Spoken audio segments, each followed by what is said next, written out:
probably just Right, good afternoon everyone. Let's make a start. So first of all, I'd just like to introduce myself. Those of you based in Broadstairs, my name is Agnes Guyash.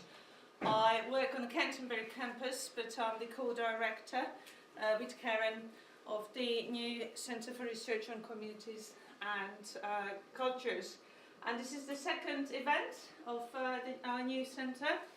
And as you know, will be given by Karen, focusing on the Lookout Gallery, but obviously linking it to communities and community engagement specifically. So without further ado, I'll hand over to Karen. Thank you, Agnes. Thank you. I'm going to just turn the lights down if that's okay with everyone, just so we can get some, once we get to the pictures we can see them better. So I normally get this wrong, so that's absolutely fine. So yeah, good afternoon everyone, and thank you ever so much for finding the time to come here and to hear about what we've been doing at the Lookout. As Agnes says, I co-direct now the Centre for Research in Communities and Culture, and alongside that I'm Principal Lecturer in the School of MAD.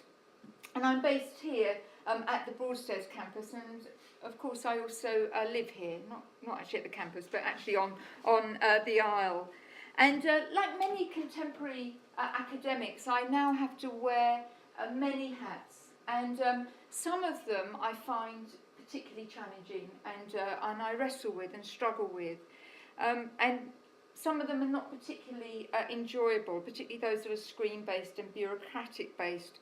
But one of the roles that I enjoy immensely and love with a passion, and want to give perhaps too much time to, is co-directing the Old Lookout Gallery, which I do and have done for a number of years now with Rob Ball, and also very well supported by Nigel Bredman.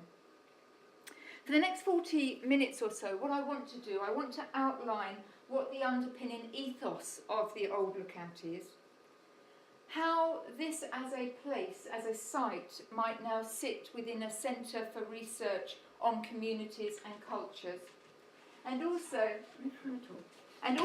reflect back on what has been achieved thus far at the Old Lookout, and in doing so consider how our presence in this space has both contributed to but also challenged the communities located in and around the Broadstairs Jetty.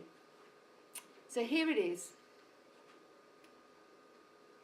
Some of you might recognise yourself there. That will take us back to a particularly glorious day in early October. This is the Harbour Masters building at the land end of Broadstairs Jetty. Those of you that have not been there, would just if you go down to the harbour, you can't miss this. This is the start of the jetty, and this is the Old Lookout space here, that little addition to the building to the side. And as let's get my pages. And this space was, until 2009, used by the harbourmen. So it was a space for harbourmen. Come on, little Jenny, come on in. And it was used by harbourmen to mend nets, as we can see there, some nets and some ropes, to see where the fish were, so they could look out of the windows and literally see where particularly something like mackerel would be located. You can see those out to sea at quite some distance, and also to see if there were any boats in trouble. So this site here, would be used as windows. Those of you that don't know, the windows run right the way along, so we'll be able to see out to sea. And as seen in this next image, the Old Lookout space, which is here, was for boatmen only. So it's explicitly at this stage for boatmen only. And this is something that I want to come back to, because whilst in previous times the area was undoubtedly a working area, what we can see here is numerous fishing vessels down here. So over 50 fishing vessels were located at the harbour right the way through into the 1950s, early 1960s. So we've got numerous fishing vessels working from that harbour.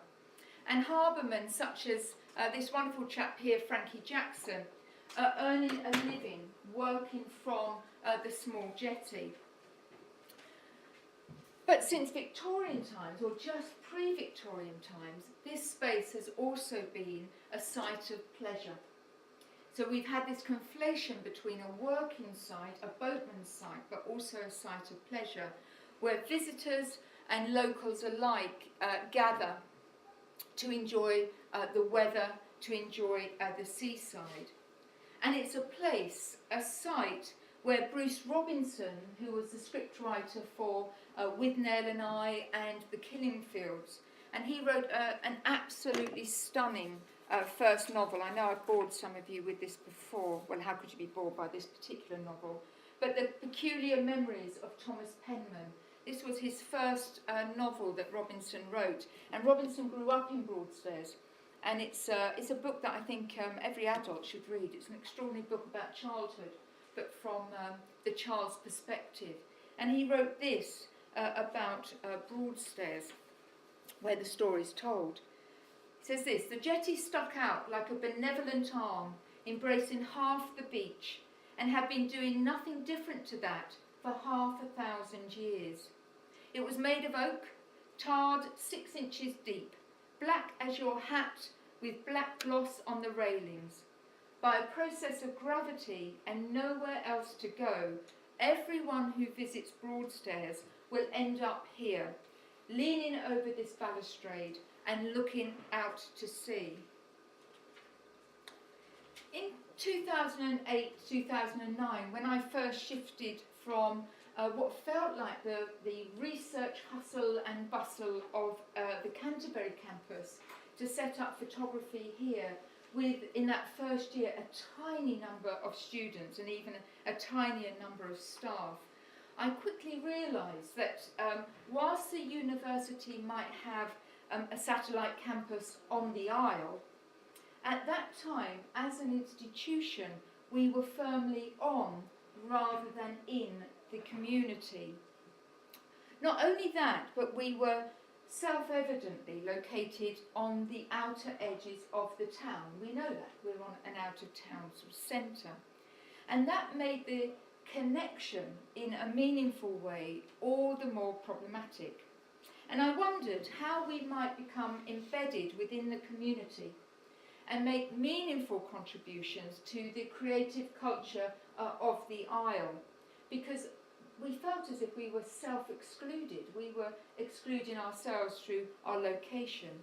So I wanted to make that seismic shift from being on a place to being in a place, to being within a community. And so the simple question, it seemed very simple at the time, was just to ask where everyone was. Where did everyone go? And of course, Bruce Robinson had already provided the answer. An answer as a woman who lives and works on the coast, of course, was already more than aware of. So I knew we had to find a way to get here, in this place and space. So I approached TDC, Thanet District Council, and I asked whether we might be given a beach hut for the summer of 2010, where we could create tiny artist residencies. I thought one for myself as well, I thought I fancied that. And those artist residencies would also offer a weekend, a very welcoming weekend exhibition. And it was clear from the off that that would be problematic. The council said they would consider it, but to achieve it we would have to overtly jump the queue. And at that time, in fact there still is, there was a substantial queue, waiting list for beach huts on Viking Bay, which is the bay that this jetty overlooks. So if we took that offer, if we pursued that, we knew that we would inevitably alienate a proportion of the community who were patiently waiting their turn. So we decided that that was not probably the way forward. But then TDC suggested that we take on a space at the Harbour Master's building. So this is the building we're talking about today. Okay, so they said, well, look, you've got a space there. It's called the Old Lookout. It was being used as a store, so it was just full of, well, to my eyes, rubbish. But it wasn't rubbish. I mean, that quickly became realised. But to my uneducated eyes at that time, it was just a junk store. And the council was looking to lease this space out for other use. And they were also keen to see the arts make a presence on the jetty during the summer. So it seemed, in that heady moment, the perfect solution. Here was a simple space, 29 feet by 9'6", I think, that could, out of season, provide a really useful site for off-campus workshops, particularly for our creative students from the School of Media, Art and Design. So undergraduate students could use it out of season, and during the summer season, or during the summer weeks, that workshop space could then be transformed, and it could be transformed into a place of residencies. So a place for residencies for the artists to use, for site-specific research, so this notion of practice-based research taking place there, and a space for exhibitions and open studios. But whilst it was pitched to us as just a store, that store at that time had been part of the fisherman and the harbourman's facilities of Broadstairs for decades. Well, in fact, not decades, for centuries. That had been their place and their space. So we then rock up, and inevitably a section of the community feel ousted and regard that space as being hijacked by, as they told me on many occasions, the arty-farty brigade, and they saw me as its figurehead. It was, on reflection and when thinking about today, it was at that time one of the most difficult times for me. It felt very personal. My father was a harbourman. He was a harbourman in Ramsgate. He was one of the coxswains, so he would motor up and down in the little pilot boat that I'm sure many of you would have seen going up and down the coast. And I knew full well that the comments I was on the receiving end, whenever I dared go down to the jetty, and I used to have to steel myself to do that, but the comments I was on the receiving end would have been endorsed by my father. My dad, if he had still been living and working in the harbour, would have been saying exactly the same thing. So I felt in dreadful conflict, all too aware that Thanet District Council would have leased that space to someone, so why shouldn't that someone be the university? And knowing it was vital that the creative arts came off the campus and made itself known within the community, and particularly in that summer season. But the university wasn't welcome by the working community at the harbour, and that meant I wasn't welcome. And that did, as I say, feel painful. I'd grown up kicking around harbours, and because my dad was known, so was I. And the community of harbourmen, and it was always just men at that time, would look out for us. So if we misbehaved, they would tell us off directly, but they wouldn't tell on us.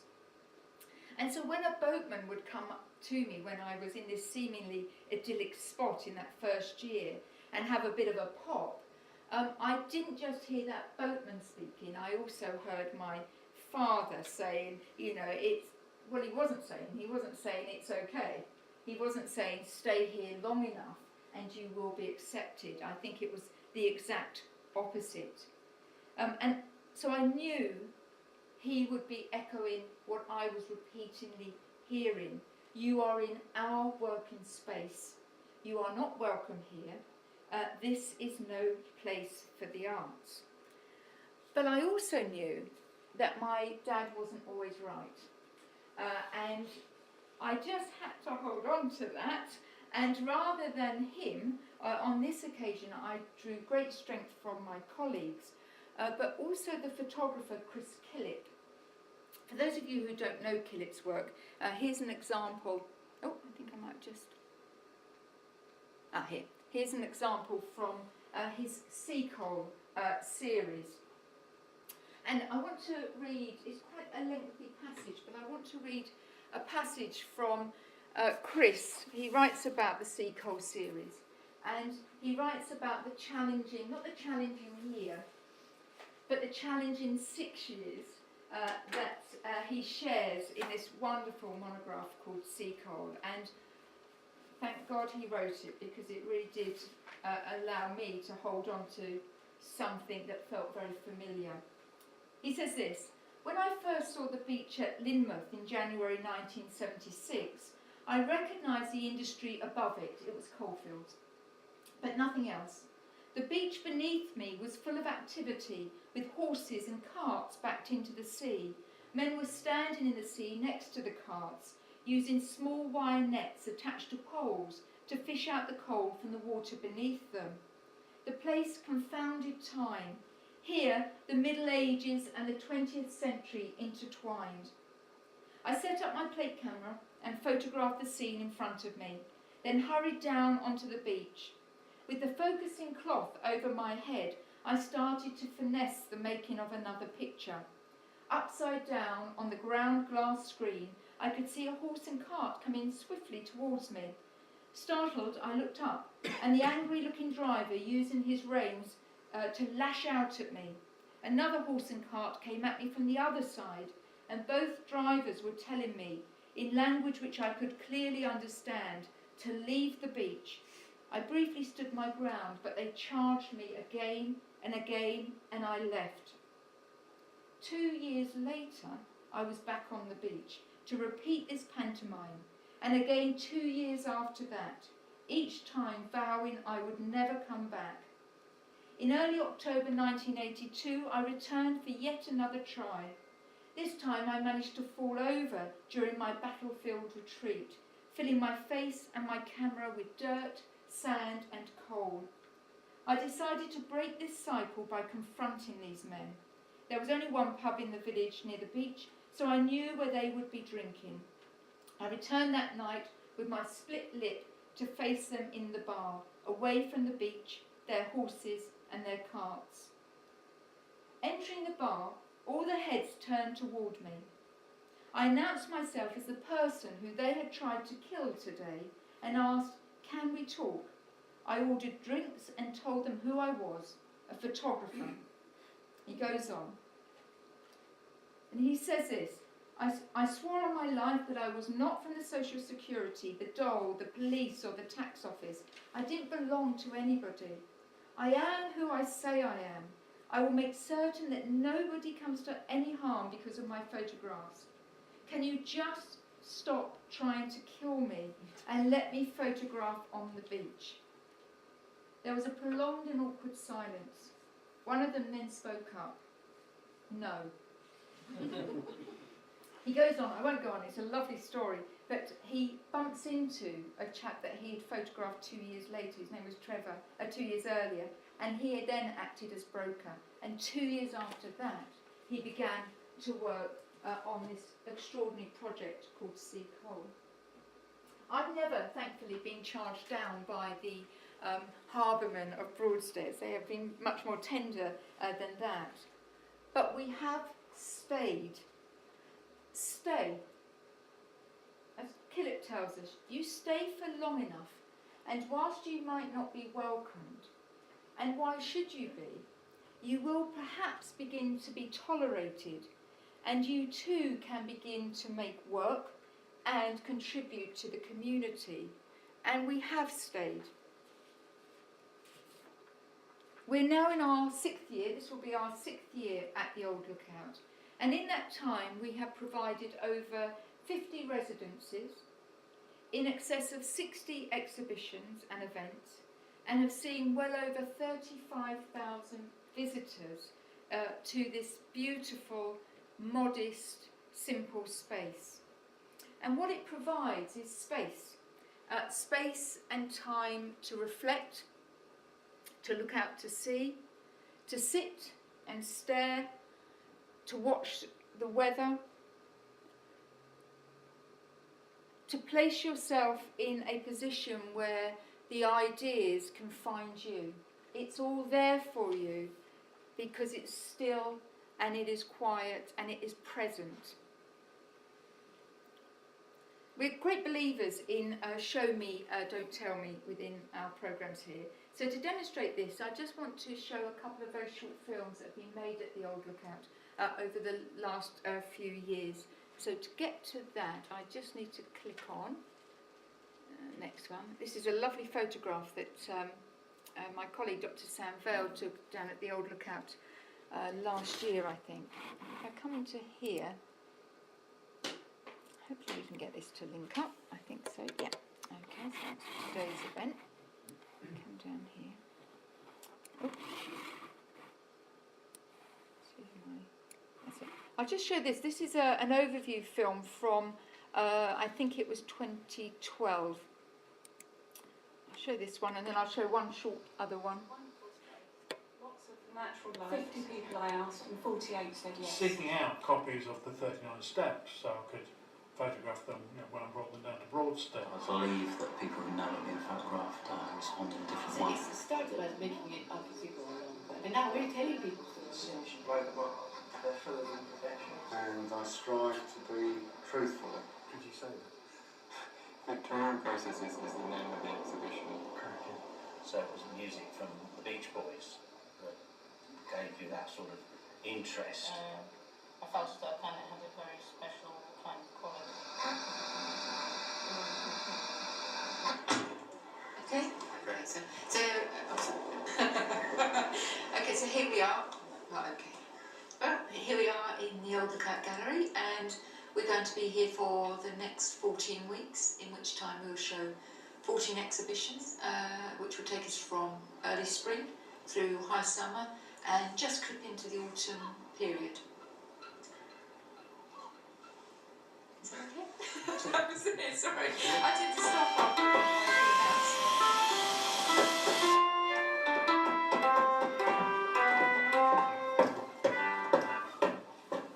So we're now in our second year at the Old Lookout, and it is just a privilege to be in a space. It's simple. It's 29 feet by 9'6". I know every inch of it, you know, and you can get to know every inch of that sort of space, and it's so easy. There is not a tap.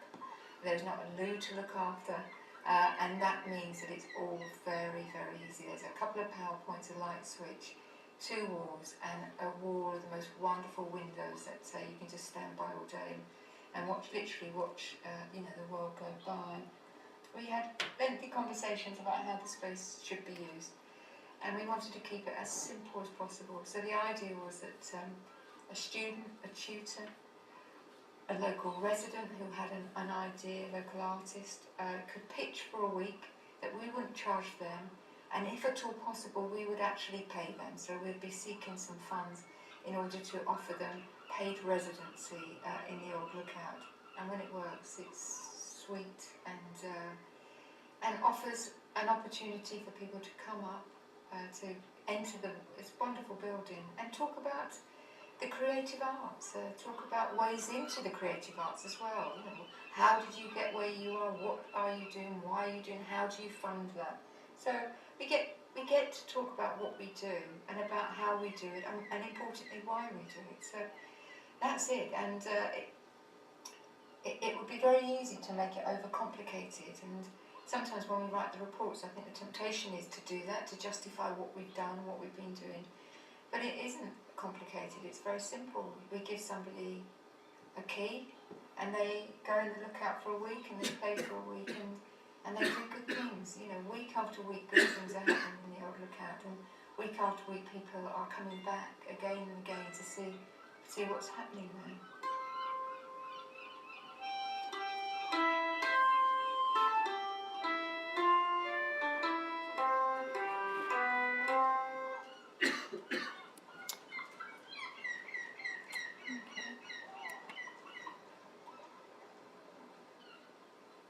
I'll set that one finished, and then I just want to show you this short film made by our wonderful filmmaking colleague Ben Rowley on Tim Long's exhibition from 2013, just to sort of show the diversity of it.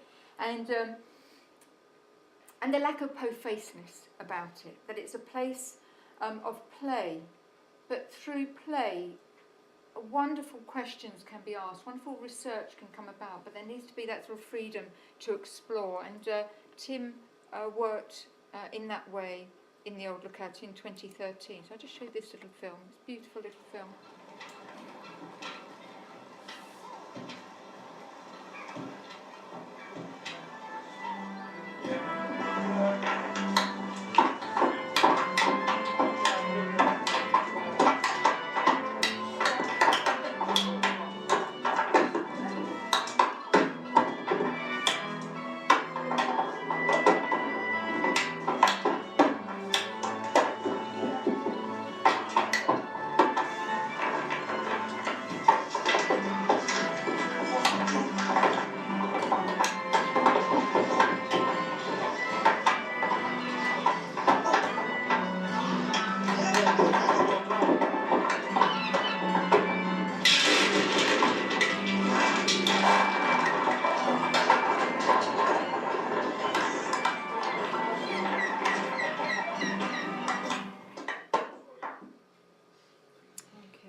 So to date, what we've had there is actually a very simple model whereby normally a lens-based artist or writer who's interested in practice-based research is given the lookout key for a week.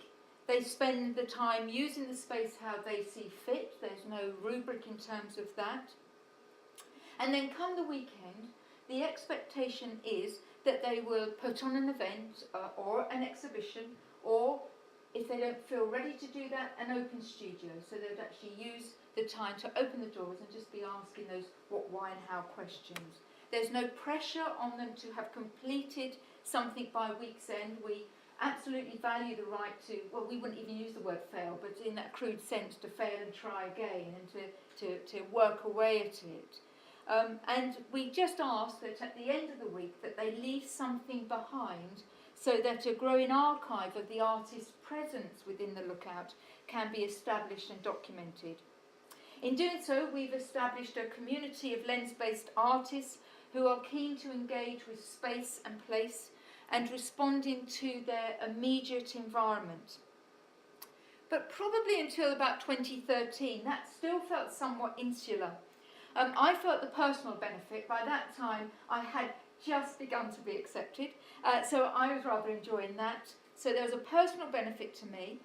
I could certainly see the benefit to the students who were able to use this space out of season for location workshops. That was absolutely critical to the programmes based in Broadstairs. And I could sense the broader benefits of idea generation and development for the artists and writers in residence. But beyond that, what contribution might we be making? So in 2013, we were funded to conduct a social return on investment, in jargon SROI, which would attempt to measure how an investment by the institution in this space provides a social rather than monetary return.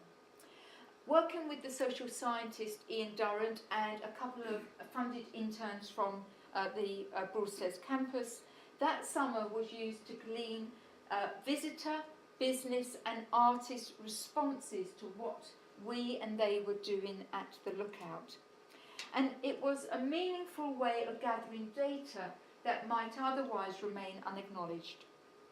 Visitors told us that they enjoyed having permission to come up the steps and into a building that they might have known all of their lives but had never entered. They hadn't felt they had permission to enter.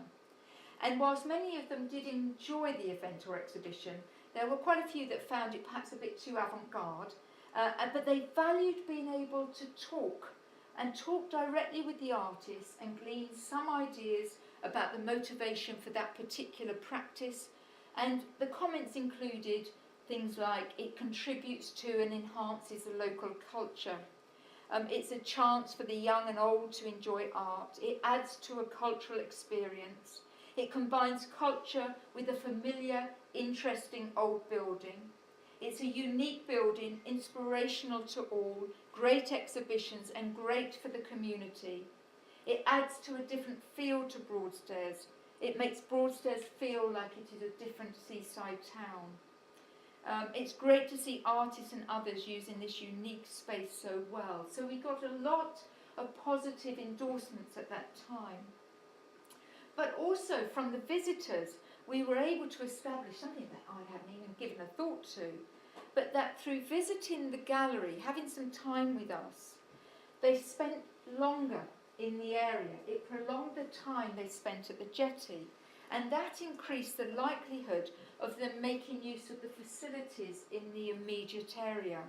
So the consequence might seem to us very modest, but it might lead to them buying a cup of coffee from a local cafe, or a beer from the pub, or a lunch down at the Harbour Cafe, or to visit the local beach shop. And for the businesses located in that immediate vicinity around the jetty, there was by them a recognised bonus of our presence there. And in addition, for them, the more attractions within that immediate area, providing it wasn't in direct competition with them, of course, the better, because it contributes to aliveness to the area. For the artists in residence, we were able to discuss how ideas and confidence had developed in the time they spent at the Old Lookout, and also track. So we could track, for example, increases in their website traffic. So we could see that it peaked while they're at the Old Lookout, or through sales of work, or through invitations to exhibit elsewhere, or have residencies elsewhere. They were able to use it as they pitched for future work. So the study offered some very positive feedback. It also offered us some critique. It was about improving things like marketing for the Lookout. But in conclusion, it provided a very positive reading, and it provided us with far greater confidence in holding the space and developing further the provision at the Lookout. The Old Lookout is now regarded as a place for meaningful, contemporary, lens-based practice and writing, and it's got a growing reputation as a site-specific space for engagement with the arts and the communities, and communities absolutely in its plural form. My own practice is utterly rooted into that space, where ideas and work are generated, and over the past year, and for the very first time in 6 years, I felt able to document in a detailed way the working men and women of the jetty. This is Julian. He's a wonderful fisherman. He collects shellfish, and then he boils them just beneath the Old Lookout. So he's standing just below where I work, and so I just sort of dropped down and saw him there. And he cooks his whelks and winkles and whatever, and hours and hours of work, and then goes off with the equivalent of two tiny little buckets up to the fishmongers at the top of the high street. I mean, it's just such huge graft for such small return, and yet he has an absolute belief in staying in that space. He is probably one of only 2 working fishermen out of that space now. Beyond this, and developing from the Old Lookout's reputation, both Rob Ball and I have received a number of invitations to speak about the strategies. People always talk to us about the strategies of the Old Lookout. It feels too loose, it feels too simple to actually talk about the notion of the strategy. And I was at a meeting today, and I thought there was something really interesting that was said. It was talking about meetings at various levels, and there's a meeting at the strategic level, and then there's the doing. And I think the Old Lookout completely conflates that. It would be unimaginable for us to have a defined strategy and then the doing was divorced from that. It is one and the same thing. And our strategy is about handing keys over, and it's almost like a holiday cottage letting system where we just make sure the work is being produced. So in May, both in this coming May, both Rob and I are speaking at the Canterbury School of Arts about this notion of strategy at the Old Lookout. We've also been invited to be part of London College of Communications Photographic Archive Research Centre. They have a festival every 2 years called Moose on the Loose, and we're on Moose on the Loose on tour, and that takes place at the Old Lookout, and that will include a research presentation by Dr. Sam Vale. There will also be a publication attached to that. So it's a really wonderful breaking out of the region, but actually into the national arena in terms of practice that takes place in this simple site. And we've just submitted an expression of interest to the Arts and Humanities Research Council to be a location for their Connected Communities Festival in 2015, again at the Old Lookout. The local and regional community and communities know where we are now, and as we head into 2015, we're modifying our delivery in preparation for a very substantial bid to commission new work directly responding to place, space and the people of the East Kent coastline. I want to finish with this image. This is an image taken by Rob and assisted by Jason Pay. It was taken very recently at the jetty, and it's of the Old Lookout. As most of you know, Rob's practice-based research is centred around the tintype, and the Old Lookout is a place of creative engagement for Rob. This image, whilst inherently beautiful and also material, I actually have it here. Rob gave me a present today, which is lovely. Isn't it lovely to come into work on a... Is it Wednesday? No. Yes, it is, isn't it? Wednesday. Yeah, and to get presents. So this is actually, and Rob didn't know I was going to be doing this, but this is a tintype. So these are unique images, and he gave me this beautiful present today. So if you want to look at what that looks like in its original form, it's there. But there's great inherent beauty, but there's also a materiality to the tintype. You hold it in your hand, it's of a certain scale, it's of a certain quality. But what it also does, it makes strange. And that, I think, epitomises what we as a university and a community of artists and thinkers can contribute to a place such as the jetty. Just as the lateral reversal that we see here, the switching around, the mirroring, it's not a window on the world, it's a reflection of that world, or no, a refraction of that world that we see in the tintype. We too make strange. We stare, we pry, and in doing so, at times we celebrate, but for the most part we question. And if that means rubbing against rather than blending in, then so be it. Because confident, functional communities can cope with difference. And as the past 6 years have taught me, the jetty is a diverse site of gathering, where, as Robinson tells us, by a process of gravity and nowhere else to go, everyone who visits Broadstairs will end up here. We will lean over the balustrade and we will look out to sea. Thank you very much.